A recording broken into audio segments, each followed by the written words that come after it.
कैसे हैं आप सभी? आशा करती हूँ अच्छे होंगे। दोस्तों, आज के इस वीडियो में मैं लेकर आई हूँ आप सभी के लिए भारतीय संविधान पर आधारित ऐसे 50 एमसीक्यूज जो कि बहुत ही इम्पोर्टेंट होते हैं। तो वीडियो को अंत तक ज़रूर देखना।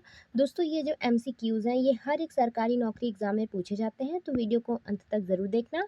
यहाँ से दोस्तों हमारा पहला प्रश्न है कि भारत के संविधान का हृदय और आत्मा किस अनुच्छेद को कहा जाता है? जो भारत के संविधान में किस अनुच्छेद को हृदय एवं आत्मा कहा जाता है? तो दोस्तों अनुच्छेद नंबर 32 को भारतीय संविधान में हृदय एवं आत्मा कहा जाता है। तो ऑप्शन सी यहाँ से बिल्कुल सही हो जाएगा। अगला प्रश्न क्या है कि शिक्षा के अधिकार किस अनुच्छेद में दिया गया है? शिक्षा का अधिकार किस अनुच्छेद में दिया गया है? तो दोस्तों शिक्षा का अधिकार 21 अनुच्छेद में दिया गया है, मतलब कि 21 अनुच्छेद में। तो ऑप्शन बी यहाँ से बिल्कुल सही हो जाएगा। तीसरा नंबर प्रश्न है कि समानता का अधिकार किस अनुच्छेद से प्रारंभ हुआ? तो दोस्तों समानता का अधिकार अनुच्छेद 14 से प्रारंभ हुआ। तो यहाँ से आपका ऑप्शन नंबर सी बिल्कुल सही हो जाएगा।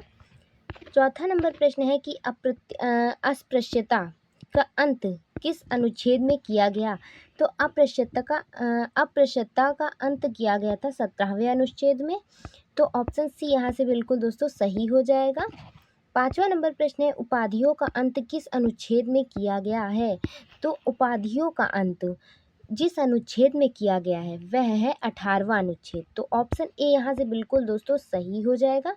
उपाधियों का अंत 18वें अनुच्छेद में किया गया है। अब अगला प्रश्न हम लोग देखते हैं यहीं से। तो हमारा अगला प्रश्न क्या है? हमारा छठवां नंबर प्रश्न है जीवन और व्यक्तिगत स्वतंत्रता का अनुच्छेद किस में किया गया है, मतलब किस अनुच्छेद में किया गया है? तो जीवन और व्यक्तिगत स्वतंत्रता का अधिकार जिस अनुच्छेद में दिया गया है वह है आपका 21वां नंबर। तो ऑप्शन सी यहाँ से बिल्कुल दोस्तों सही हो जाएगा। जीवन और व्यक्तिगत स्वतंत्रता का अधिकार 21वें अनुच्छेद में है। अगला प्रश्न देखते हैं हमारा।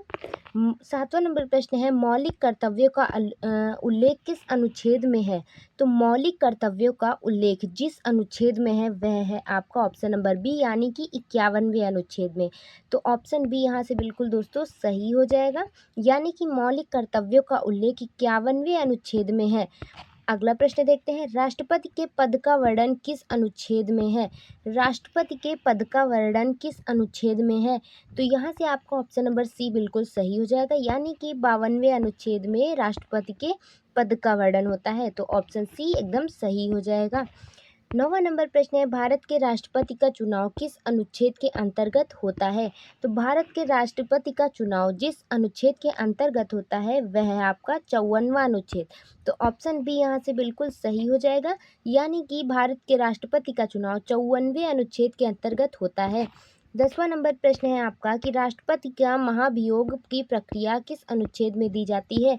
तो राष्ट्रपति के महाभियोग की प्रक्रिया जिस अनुच्छेद के अंतर्गत की दी जाती है वह है ऑप्शन बी यानी कि 61वें अनुच्छेद में। तो ऑप्शन बी यहाँ से बिल्कुल दोस्तों सही हो जाएगा।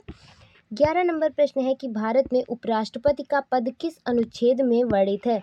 तो भारत में उपराष्ट्रपति का पद जिस अनुच्छेद में वर्णित है वह है आपका ऑप्शन नंबर सी यानी कि 63वें अनुच्छेद में। तो ऑप्शन सी यहाँ से बिल्कुल दोस्तों सही हो जाएगा। 12 नंबर प्रश्न क्या है आपका कि मंत्रिपरिषद का उल्लेख किस अनुच्छेद में है? दोस्तों मंत्रिपरिषद का उल्लेख पूछा गया है, वह जिस अनुच्छेद में है वह है आपका ऑप्शन सी यानी कि 74वें नंबर अनुच्छेद में। तो ऑप्शन सी यहाँ से बिल्कुल सही हो जाएगा। 30 नंबर प्रश्न है कि भारत में महान्यायवादी का उल्लेख किस अनुच्छेद में है? भारत में महान्यायवादी का उल्लेख जिस अनुच्छेद में है वह है आपका ऑप्शन नंबर सी यानी कि 76वें अनुच्छेद में। तो ऑप्शन सी यहाँ बिल्कुल दोस्तों सही हो जाएगा। 14 नंबर प्रश्न है कि संसद का गठन किस अनुच्छेद में वर्णित है? तो दोस्तों संसद का गठन जिस अनुच्छेद में वर्णित है वह है आपका ऑप्शन नंबर बी यानी कि 79वें यानी कि 79वें अनुच्छेद में। तो ऑप्शन बी यहाँ से बिल्कुल दोस्तों सही हो जाएगा। अगला प्रश्न है आपका 15 नंबर कि राज्यसभा का उल्लेख किस अनुच्छेद में है? दोस्तों राज्यसभा का उल्लेख जिस अनुच्छेद में है वह है ऑप्शन नंबर बी यानी कि 80वें अनुच्छेद में। तो ऑप्शन बी यहाँ से बिल्कुल सही हो जाएगा। राज्यसभा का उल्लेख 80वें अनुच्छेद में है। 16 नंबर प्रश्न है कि लोकसभा का उल्लेख किस अनुच्छेद में है। तो लोकसभा का उल्लेख जिस अनुच्छेद में है वह है आपका 81वें अनुच्छेद में। तो ऑप्शन बी यहाँ से बिल्कुल सही हो जाएगा। 17 नंबर प्रश्न है आपका कि धन विधेयक किस अनुच्छेद में परिभाषित है।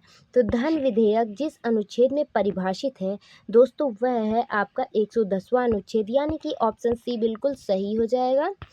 18 नंबर प्रश्न क्या है कि वार्षिक बजट बजट बजट किस अनुच्छेद में वर्णित है। वार्षिक बजट किस अनुच्छेद में वर्णित है। तो वह भी 112वें अनुच्छेद में वर्णित है। तो ऑप्शन बी यहाँ बिल्कुल सही हो जाएगा। 19 नंबर प्रश्न है कि राष्ट्रपति की अध्यादेश की जानकारी करने की शक्ति किस अनुच्छेद में है। तो राष्ट्रपति के अध्यादेश करने की जानकारी आपके ऑप्शन नंबर सी यानी कि 1 से 23वें अनुच्छेद में है। तो ऑप्शन सी बिल्कुल सही हो जाएगा। अगला प्रश्न क्या है, 20 नंबर, सर्वोच्च न्यायालय की स्थापना किस अनुच्छेद में दी गई है।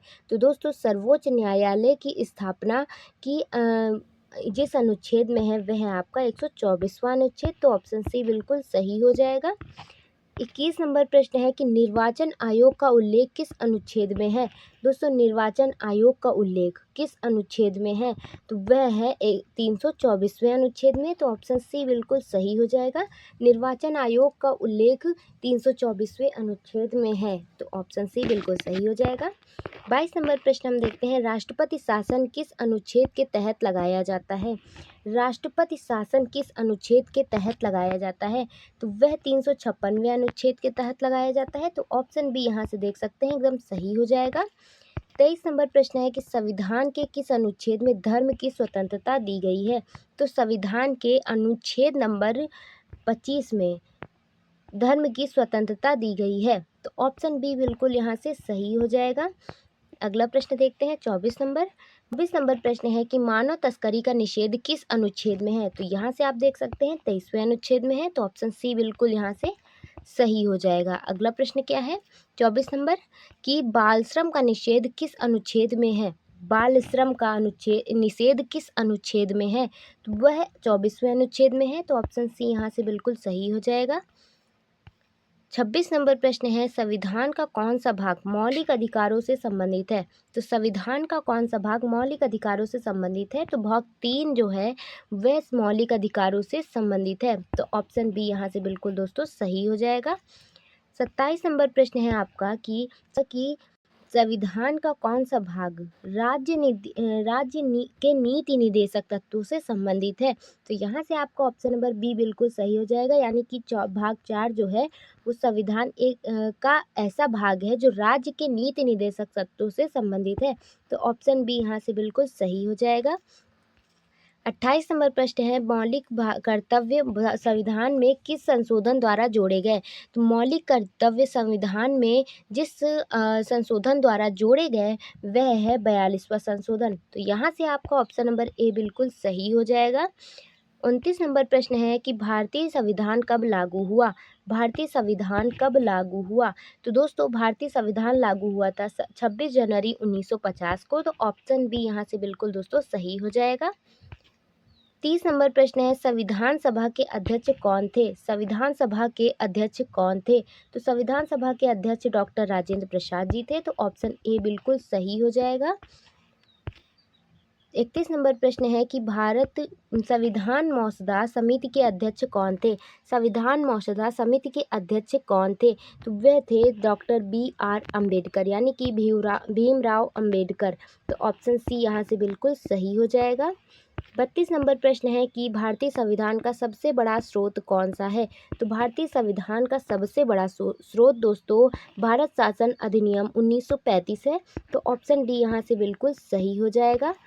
33 नंबर प्रश्न है कि भारत के संपूर्ण प्रभुत्व संपन्न किस भाग में कहा गया है। तो यहाँ से आपका ऑप्शन नंबर ए बिल्कुल सही हो जाएगा, यानी कि प्रस्तावना में कहा गया है। तो ऑप्शन ए यहाँ से बिल्कुल दोस्तों सही हो जाएगा। अगला प्रश्न देखते हैं 33 नंबर। 34 नंबर है कि संविधान की प्रस्तावना में समाजवादी शब्द किस संशोधन से जोड़ा गया। तो वह जोड़ा गया था 42वें संशोधन से। तो यहाँ से आपको ऑप्शन नंबर बी बिल्कुल सही हो जाएगा। संविधान में प्रस्तावना में समाजवादी शब्द 42वें संशोधन द्वारा जोड़ा गया था। 35 नंबर प्रश्न है संविधान की प्रस्तावना में पंथ निरपेक्ष शब्द किस संशोधन द्वारा जोड़ा गया था। तो यहाँ से 42वें संशोधन में पंथ निरपेक्ष शब्द भी जोड़ा गया था, तो ऑप्शन ए बिल्कुल यहाँ से सही हो जाएगा। अगला प्रश्न देखते हैं। 36 नंबर प्रश्न है भारतीय संविधान को अपनाया गया था, मतलब भारतीय संविधान को कब अपनाया गया था। तो भारतीय संविधान को 26 नवंबर 1949 में अपनाया गया था, तो ऑप्शन बी यहाँ से बिल्कुल दोस्तों सही हो जाएगा।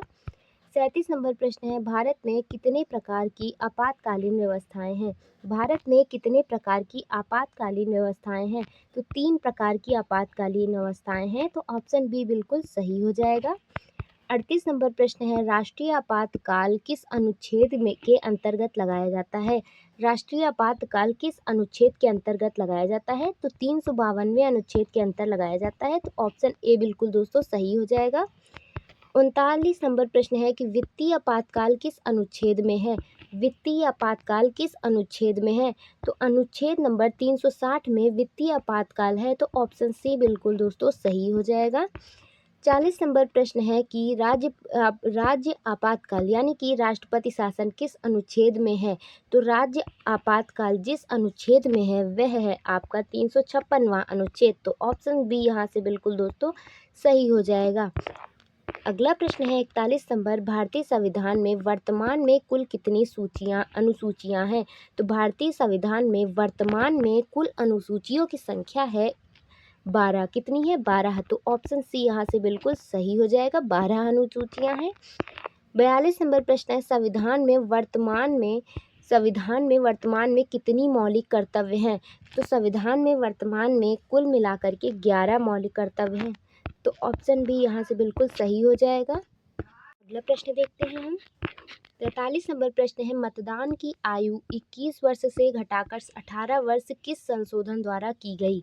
तो मतदान की आयु 21 वर्ष से घटाकर 18 वर्ष जिस संशोधन से की गई थी वह है 61वां संशोधन, तो ऑप्शन सी यहाँ से बिल्कुल दोस्तों सही हो जाएगा। 44 नंबर प्रश्न है संविधान संशोधन की प्रक्रिया किस अनुच्छेद में दी गई। तो संविधान संशोधन की प्रक्रिया जिस अनुच्छेद में दी गई थी वह है 368वां अनुच्छेद, तो ऑप्शन डी यहाँ से बिल्कुल सही हो जाएगा। 45 नंबर प्रश्न है भारत का सर्वोच्च विधि अधिकारी कौन होता है। तो भारत का सर्वोच्च विधि अधिकारी जो होता है वह है आपका ऑप्शन नंबर बी यानी कि महान्यायवादी, तो ऑप्शन बी यहाँ से बिल्कुल सही हो जाएगा। 46 नंबर प्रश्न है भारत के नियंत्रक एवं महालेखा परीक्षक यानी कि CAG का उल्लेख किस अनुच्छेद में है।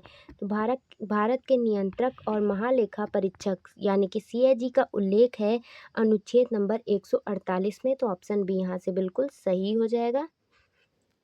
47 नंबर प्रश्न है वित्त आयोग का गठन किस अनुच्छेद में के अंतर्गत होता है। तो वित्त आयोग का गठन जिस अनुच्छेद के अंतर्गत होता है वह है 280वें अनुच्छेद, तो यहाँ से आपका ऑप्शन नंबर बी बिल्कुल सही हो जाएगा। 48 नंबर प्रश्न है कि भारतीय निर्वाचन आयोग ब्लैंक एक संस्था है। भारतीय निर्वाचन आयोग एक कैसी संस्था है। तो यहाँ से आपका ऑप्शन नंबर ए बिल्कुल सही हो जाएगा, यानी कि संवैधानिक संस्था है, तो ऑप्शन ए बिल्कुल सही हो जाएगा। 49 नंबर प्रश्न है पंचायतों में संवैधानिक दर्जा किस संशोधन द्वारा दिया गया। पंचायतों को संवैधानिक दर्जा किस संशोधन द्वारा दिया गया। तो 73वें संशोधन द्वारा दिया गया, तो ऑप्शन सी यहाँ से बिल्कुल सही हो जाएगा। 50 नंबर प्रश्न है नगर पालिका को संवैधानिक दर्जा किस संशोधन द्वारा दिया गया। तो नगर पालिकाओं को संवैधानिक दर्जा जिस संशोधन द्वारा दिया गया वह है 74वां संशोधन, तो ऑप्शन बी यहाँ से बिल्कुल दोस्तों सही हो जाएगा। यहीं से हमारे प्रश्न का अंत होता है। आशा करती हूँ वीडियो पसंद आई होगी। मिलते हैं अगले वीडियो में, तब तक के लिए धन्यवाद।